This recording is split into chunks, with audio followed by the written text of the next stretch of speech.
بنی اسرائیل کا آبائی وطن شام یعنی کنعان تھا، آخر وہ مصر کیوں منتقل ہوئے؟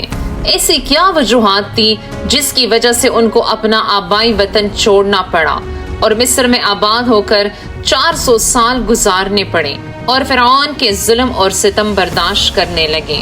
بنی اسرائیل کنعان سے مصر کیسے منتقل ہوئے؟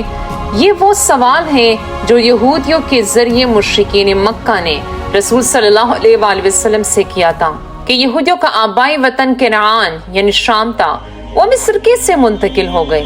اس سوال کے جواب میں اللہ تعالیٰ نے پوری سورہ یوسف نازل کی، اور مقصود اس واقعے کے بیان سے یہ تھا کہ یہ سب آپ لوگوں کے کرتوتوں کی وجہ سے، تم لوگ ابتدا ہی سے سازشی اور اچھائی کے خلاف رہے ہو اور ہمیشہ سے خیر خواہی کے خلاف مزاحمت کی ہے۔ یہودی مصر کیسے منتقل ہوئے؟ ان کے لیے حضرت یوسف علیہ السلام کا خواب بنیاد بنا۔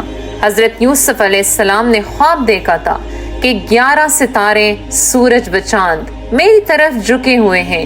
یہ خواب بظاہر بہت دل پذیر تھا، البتہ اس خواب کو حقیقت کا جامہ پہنانے کے لیے حضرت یوسف علیہ السلام نے جو مشقتیں اور تکالیف برداشت کی وہ سورہ یوسف میں موجود ہیں۔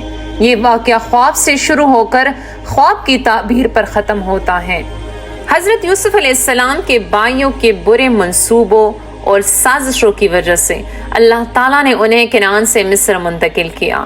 یوسف علیہ السلام کے بھائیوں کو معلوم نہیں تھا کہ جس کو وہ کنویں میں ڈال رہے ہیں وہ ایک دن مصر کا بادشاہ بنے گا، وہ اتنے عروج کو پہنچے گا۔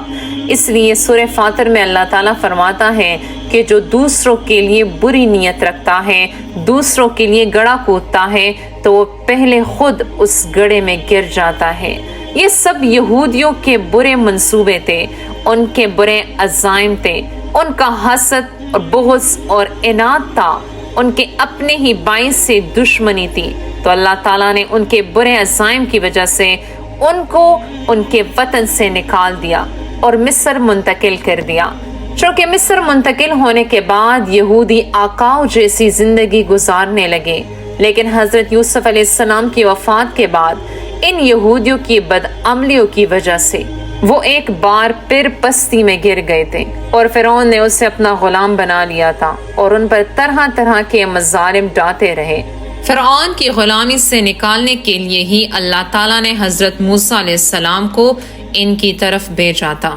اس واقعے میں ہمارے لیے ایک بہترین سبق موجود ہے، وہ یہ کہ حضرت یوسف علیہ السلام کو اپنے ہی بھائیوں کے ہاتھوں کئی مشکلات کا سامنا کرنا پڑا، بھائیوں کا حسد، قید میں جانا اور تنہائی، لیکن حضرت یوسف علیہ السلام کے صبر و استقامت نے انہیں کبھی مایوس نہ کیا، اور اس صبر و استقامت نے ہی انہیں کنویں سے نکال کر مصر کے تخت پر بٹھا دیا۔